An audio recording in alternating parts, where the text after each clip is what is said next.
이제 당신은 왜 십자가인지 알 것이다. 베드로전서 1장 18절에서 19절.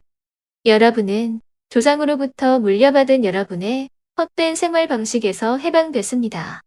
여러분도 아시지만 그것은 은이나 금괴 같은 썩어질 것으로 된 것이 아니라 흠이 없고 틱이 없는 어린 양의 피와 같은 그리스도의 귀한 피로 되었습니다.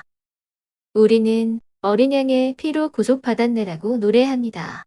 이것은 21세기 사람들이 이해하기 어려운 개념입니다.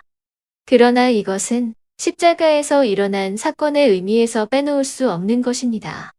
구속은 전쟁 포로를 돌려받기 위해 지불하는 돈을 가리키는 용어입니다. 이것이 예수님께서 우리를 위해 죽으셨을 때 하나님이 우리를 위해 하신 일입니다. 베드로는 조상으로부터 물려받은 삶, 단순히 세상의 방식대로 사는 무익하고 목적 없는 삶에서 벗어나야 한다고 말합니다. 우리는 사실상 하나님께서 원하시는 방식대로 살지 못하고 타락한 세상의 시스템에 얽매여 무의미한 경쟁을 하면서 생각 없이 살고 있었습니다.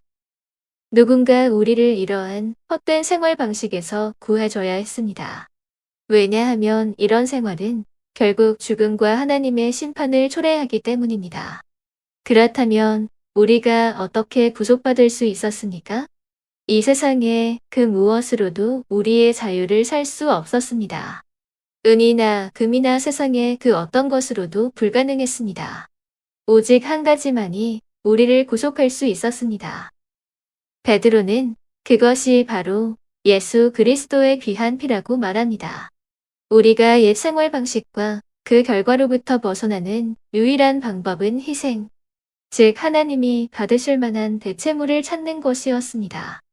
구약 전체에서 이스라엘 사람들은 백성의 죄를 제거하기 위해 어린 양과 그 밖의 짐승을 성전에서 속죄 제물로 드렸습니다.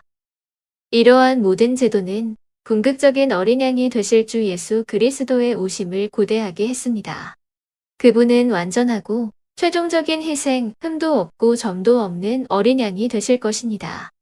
예수님께서 돌아가시고 한 세대가 지난 후 예루살렘 성과 성전이 그분의 예언 그대로 로마인들에 의해 무너졌습니다. 주후 70년에 성전이 무너지면서 모든 희생 제도도 끝이 났습니다.